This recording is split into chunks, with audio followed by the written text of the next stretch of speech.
Got off to a little bit of a slow start on both sides of the ball, but kept grinding away, kind of held on to a 2-point advantage / 9-point advantage until we got into the fourth quarter, and due to some turnovers and some special teams play, we're able to come away with a 61-31 victory, which the score probably doesn't indicate how tough of a game it was at times. Offensively, we struggled at the beginning of the game. Our first 3 possessions that we had, we were 3 and outs, and some of that had to do with us really not executing very well. Heath's first pass was not a great ball. We probably do drop a touchdown pass. We drop a couple other balls, so our execution at the beginning of the game wasn't great. And then when we did start getting our execution a little bit better, we got down the red zone and had to settle for 2 field goals. So if you look at offensively, we only punted 3 times, and those were on the first 3 possessions. After that, we never punted the rest of the game. We had 1 first-half touchdown on offense and 5 second-half touchdowns. And so I think, we just executed better in the second half offensively than we did in the first. Obviously Norman Schufert had a very big day for us, both running the ball and also catching the ball. And a lot of those runs that he had, along with some of the runs that Hershey had, were really big chunk runs where they were getting through the line of scrimmage clean, and our receivers were doing a good job blocking downfield. And both those guys were able to score on some longer runs. And I think we just kept running a lot of our zone plays and just kept hammering away at it. And, as the game wore on, we were getting more movement, we were getting guys covered up, and we're able to get more explosive touchdown runs that way. So, if you look at the stat line on Heath, 9 of 20 maybe doesn't look the greatest. The first ball he threw was not great, but he didn't get much help on a few other balls in the first half. We had like 3 drops after that. He actually threw the ball very well. Give him a ton of credit on the 3rd and 22. He, saw that they were playing a coverage that was going to allow Schufert to be one-on-one with the linebacker in the middle of the field. He checked to a play and got Schufert down the middle for that conversion, and then did a good job throwing the other touchdown pass to CJ, which was a little bit in coverage, but he trusted CJ going up and get it. So Heath, again, I thought did well. If you just look at 9 of 20 with 1 pick and 2 touchdowns, maybe it's not as impressive as he has been, but when you look back on the tape, the balls he was throwing, other than one ball he didn't throw very well, the other balls he was throwing were pretty good, and he was very much managing our offense on that side of the ball. Special teams were another huge factor in this game. Kickoff return for a touchdown. Our kickoff team gives us great field position on defense. Our punt return team, Reggie Williams finally got to the point where I thought he was going to be. Gave us great field position. One time our offense started with the ball on the 14-yard line because we got a great punt return out of Reggie. So he did a good job of fielding a lot of punts and ripping them. We tackled him one time on a rugby punt. We got in there and tackled him. It wasn't a fake. I just think our guys got in there so fast that the punter panicked and we tackled him. Our punt team was very efficient, got us good field position for our defense. The extra point field goal team, we did have a little bit of a fumbled snap that cost us 1 extra point, but given the conditions of the wind, I thought Ryan Stokes handled the 2 field goals very well, so getting those 2 field goals on the board was critical. And then obviously the block that we had prior to hitting the half allowed us to have a lead at halftime. And again, back-to-back weeks, Zach Breen again comes up with another block on our extra point field goal team. So when you look at all of the 6 teams individually and collectively, they made a lot of plays for us that helped us keep that 2- and 9-point margin before we hit that explosion in the fourth quarter. Defensively, we were on the field a lot in the first half. Part of that was due to some poor tackling. The other part of it was due to our offense not really executing very well. If you look at the first 4 possessions our offense had, 3 and out, 3 and out, kickoff return for a touchdown. I'm not complaining about the kickoff return for a touchdown, but that puts your defense right back out on the field, and then another 3 and out. So the first 4 possessions, we didn't do anything really offensively other than score 7 points on the kickoff return team, and our defense was out there. Of the 78 plays they ran, I believe 47 or 48 were in the first period, and so you're looking almost a 50-30 split in terms of the plays that they're running. Went back and looked at it yesterday. We gave up about 250 yards on 6 plays. So on 6 plays, we averaged giving up over 40 yards a play, and the rest of the 72, we held them under 250 yards. So obviously a huge difference between the 72 plays and the other 6. And, wasn't anything to do with a schematic issue, wasn't anything to do with our players not aligned properly, wasn't anything to do with them not being where they're supposed to be. It all came down to poor tackling. And that stuff in that type of offense, as I mentioned last week heading into the our press conferences, when you run that type of offense that Lake Erie runs, you don't get as much pursuit to the football, and missed tackles get magnified much more in a game like that than they maybe would at another game. I mean, you're losing hats when you have to have guys on the dive, you have to have guys on the quarterback. You're a one-on-one tackle on some of the pitches, and we failed miserably at that in the second half. We did not make those open field tackles and led to a lot of big chunk plays. They ran some slants and did some in the first half where we didn't tackle very well on those in the back end of our defense. And that cost us. That cost us a lot of yardage and cost us some points off some really big plays. Lake Erie effectively, and a little bit due to our design of our defense, took our defensive line and our linebackers out of that game. They put a tremendous amount of pressure on our secondary to make a lot of one-on-one tackles, and we didn't handle that very well. With our game planning deal, we were worried about Sean Bedlevetsky in the run game, so we had Zach Breen kind of aligned to help in that effort. He didn't really hurt us much on the design runs. He had a couple scrambles, which are to be expected, but a lot of the designed option runs, we got the ball out of the quarterback's hands. We got the ball where we wanted it to get schematically. We got it pitched. We didn't tackle very well on the perimeter with our corners and our safeties. And that was the most disappointing thing at that. At one point there on the sideline, I told the guys, there is no adjustment to be made in terms of a whiteboard and X and O's. There are no adjustments. We've got hats at the point of attack of the ball. We've got to finish.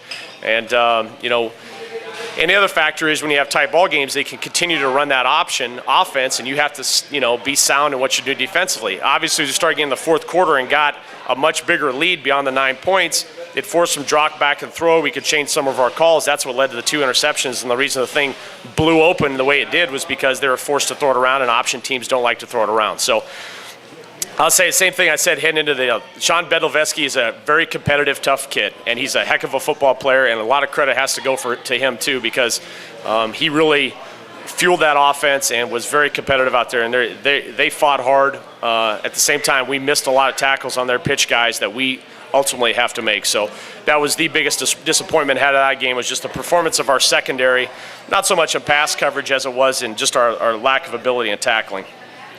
We come back home for a big rivalry game, our first time we've been home in 2 weeks. We got Laker Blue night. That's why Jim and I are dressed in blue. We coordinated this prior to this press conference. So excited to get back at home.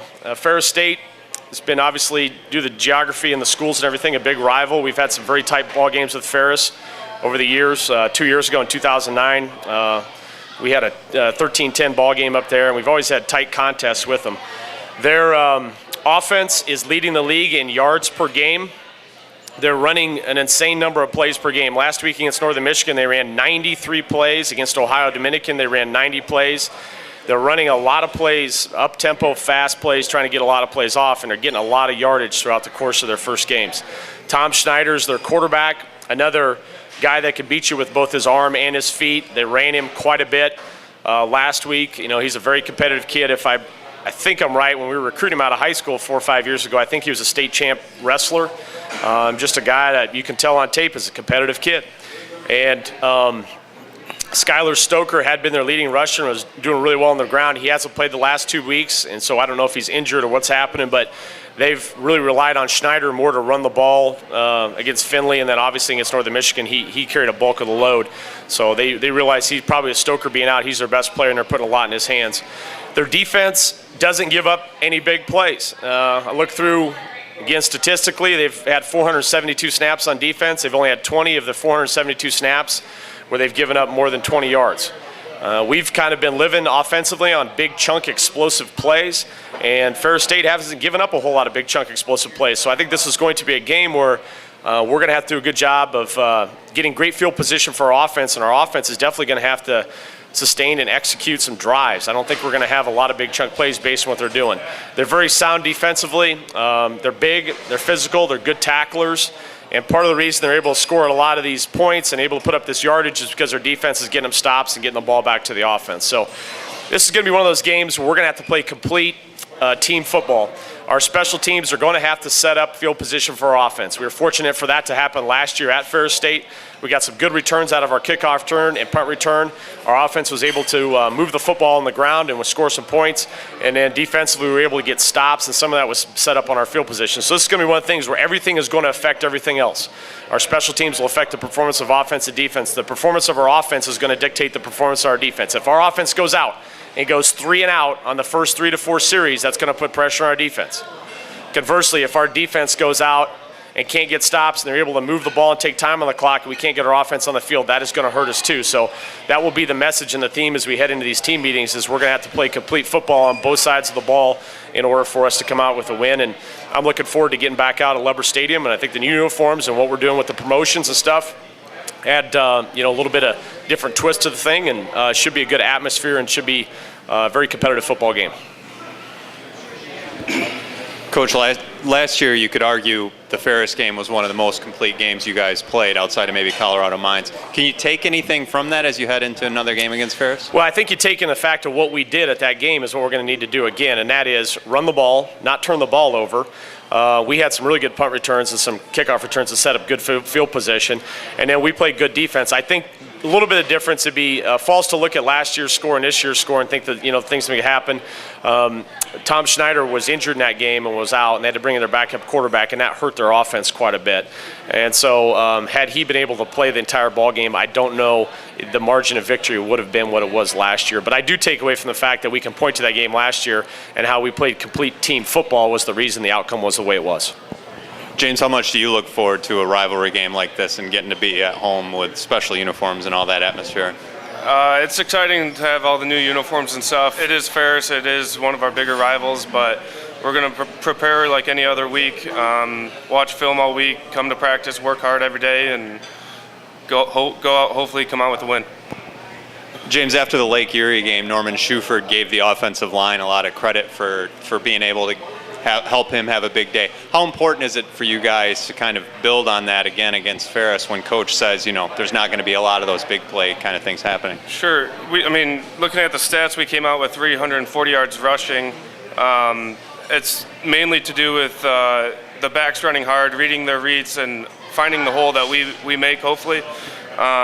Looking forward, we know that we can do it. Hopefully, we know the assignment's coming up this week, and we haven't been able to look at their D-line too much so far, but read how they play things and hopefully make some big plays off of that.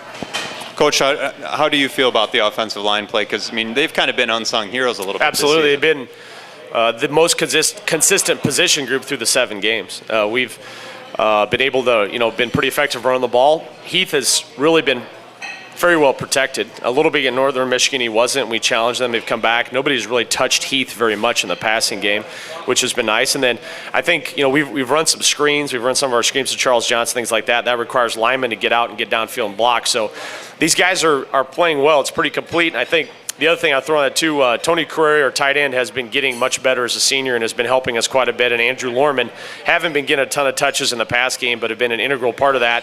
And then I know I've brought him up in the past, but there's a couple plays that happened on Saturday because Israel Wolfork's ability to get downfield and block and some of the things that he's done. And so he's, again, kind of a wide blocker for us at times, but he understands his role and where he's at, and he's done a great job of that. So it's everybody. It's Heath getting you into the right run play. I don't think people recognize that. He sees looks, gets his right run play. Guys run it up. The backs still have to read their keys. He takes all 11 on the field, but as you said, we've had very few times, if you look at our season, where we have had penetration by a defensive line on a run play. And that comes up to the guys up front. When our backs are hitting the line of scrimmage, there's very little that they're having to do in terms of stopping their feet or changing stride because they're hitting the line full speed, and we're not getting any penetration. That's a credit to our offensive line. And I'm guessing that's going to be big against Ferris when you say there's probably not going to be very many big plays. Yeah, that's going to be huge. And I don't think you're going to have, based on the players, Mike, that they have in the back in their defense. On Saturday, once Schiffer got through, it was kind of like Barry Sanders whining, running. He's still running, touchdown. You're not going to have, I think, 60, 70-yard touchdown runs versus their defense. It's going to have to be a little bit more workmanlike, and hopefully we can get some of those 6, 7, 8s and keep trying to plug away and keep the sticks moving. James, how have you felt like the offensive line has played all season? Because coming into the year, you lose Cam and Matt Armstrong and stuff. So how have you guys been able to kind of gel and be able to come up so well? We spend a lot of time with each other. We go out and have online dinner. It's just camaraderie thing of knowing everyone, knowing how we react together, and finding a good mesh between all of us, and knowing that each other is going to be able to do their job on the field and take care of their business, and know that there's not going to be any mistakes up front, and having that, it's worked so far. We like to go unnoticed. If we get unnoticed by the head coach between the pass plays and run plays, if we can make it through the game and have everyone be okay, have he standing up at the end of every play, it's a good game for us, and there's always going to be stuff to improve on technique-wise and assignment-wise, but we come to work every week and try to get better, and that's how we live. Coach, on special teams too, how much can be made of giving some guys a chance to go out and make plays? I'm thinking specifically of Hutchins, and then I saw Judon and on the kickoff team too. Yeah, we are doing that. We've had some freshmen that have been basically the little bit of the Judon deal. He last week when we got him out there at the end of the game, kind of get him to feel he did a great job. Now. So we said, hey, did a great job. Let's give the kid another opportunity. He turned into a starter on the team for us. So, kickoff is it's about aggressiveness. It's kind of the heart of things. And so some of these freshmen are showing some of that. So we're going to roll them out there, and we're going to get a chance on some opportunities. I think, again, like I said, we've got a lot of younger players on the special teams that are buying into their role and the coaching of the deal. I'm glad our punt return team kind of had a good day. We've been trying, and I knew Reggie, when you're playing punt return, it's another one of those things on punt returns. That's hard to simulate in practice. It's very difficult when you go to a scout team. You need game reps on punt return, and I'm glad I hope, had a breakout game for Reggie Williams. I think he has the potential to be a very special returner as a punt returner, and I think we kind of saw that because he's starting to feel things and see things. It's almost like a running back there. You got to feel things, and him being a defensive guy, doing that. And the same thing with Eric Thompson. I think Eric Thompson is seeing and feeling things and ripping off some big chunk returns. Those guys are giving us a chance to really set up field position, and are, you say what it is. Everybody that scored a touchdown on Saturday was an underclassman. And some of these guys are sophomores, and they're getting opportunities to kind of do some things. And I'm glad that we're starting to maybe get over that hump a little bit on some of the special teams. Matt, one of the things that it seems evident in the league this year is that even the teams with a poor record have good quarterbacks or are capable of scoring a lot of points. And it seems like most of the teams are not that capable of stopping teams dead in their tracks. Can you talk a little bit about this trend? It seems sort of strange that everybody in the league, or almost everybody in the league, is pretty good offensively and a little bit suspect defensively. Yeah, I would agree. If you look at the scoring offenses and scoring defenses, it's fairly lopsided. The only thing that stopped anybody Saturday was the wind. I mean, that was the scores were a little bit lower Saturday, I think, because of the weather conditions more than anything else. I think you're seeing some good quarterbacks in the league. If you start up, obviously you start up north and kind of look at Tyler Scarlett, Michigan Tech for freshmen, is doing a pretty good job. Carter Kopach, we know Carter Kopach can do, okay? There's Jennings kid at Saginaw. I could go through all the quarterbacks. Mills is a sophomore at Indianapolis. You look at Mickey Molnar over at Wayne State. All the quarterbacks, there's some good quarterbacks in this league right now. And I think more than anything, it has to do with there's some good trigger guys at that position, and you got good schemes that fit those particular quarterbacks. What Wayne State is running would be vastly different than what Lake Erie's running, and so coaches are doing a good job fitting their offenses to mold the guy that they have at that position. And we got a lot of senior quarterbacks.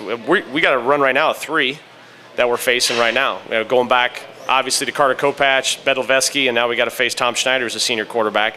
So senior quarterbacks are kind of the way that you do things. I think you're seeing that. Defensively, I think the other thing factors into that too, Tom, is that there's quite a wide variety in schemes. And if I go back even when I first started getting into the GLIAC, and maybe 10 years ago as the GLIAC, there was a little bit more, carryover from week to week. If you're a defensive guy, like seeing things from week to week, it is all over the board right now in the GLIAC. You go, 1 week facing this type of option, you're going to a completely different deal we got to face. It's a up-tempo Oregon type-based offense when we're going to Ferris. You got empty against Northern Michigan. You know what I mean? There's quite a variety, and so defenses are having to do a tremendous amount of adaptation week to week. And I just think there's also just some better players on the offensive side of the ball in the league than there are defensive players on the side of the ball. There's just not as many defensive standouts.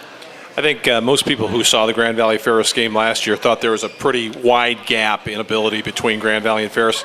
Are you two guys surprised how much better Ferris seems to have gotten relatively quickly? I mean, when you look at the comparative scores, the teams that you played together, there's not a lot to choose from. I think last year coming into our game, I think they're 6-1. Is that accurate? Yeah. Coming to our game last year, they had done very well also. So I don't think there's a huge difference really from them last year to this year. When I look at their team, they were very good last year coming in the game. I think we had, again, a culmination of some things that happened where we played well on both sides of the ball, and their quarterback got hurt. That led to the score being the way it is. And I think that score, you got to be careful looking back at last year's score and thinking that Ferris wasn't as good and you know what I mean, and trying to make that comparison this year. I think that was 2010 and that specific Saturday, and this is 2011, and it's just different. It's a different set of scenarios. Coach, how frustrating is it as a defensive guy to see those missed tackles against Lake Erie? It's very frustrating because, we work on it quite a bit. I work on it every day.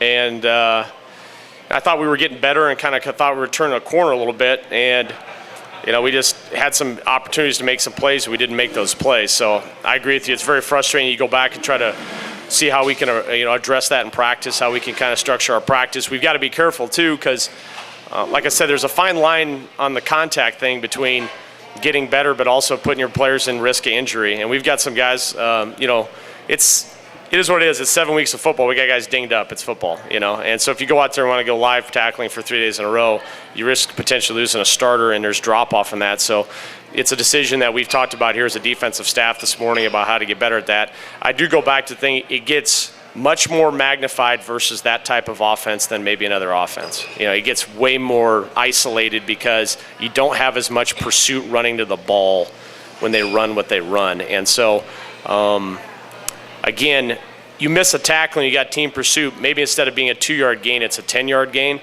Saturday, you miss a tackle because of the lack of pursuit because you have other guys doing other things on the field that turns into a 74-yard gain. So if that makes sense, that it's a problem. I'm not running away from the problem. It's a problem. It may just statistically, when you look at the game as a fan, maybe worse than maybe it actually has been, and there may not be that big a difference than maybe some of the things we've done in the past. So you're going to miss tackles. That's going to be a little bit part of the game. It got way exposed more Saturday than it would in a regular game. How much can be made of the fact that you guys have won the past 3 games 173 to 45? We're putting up a lot of points.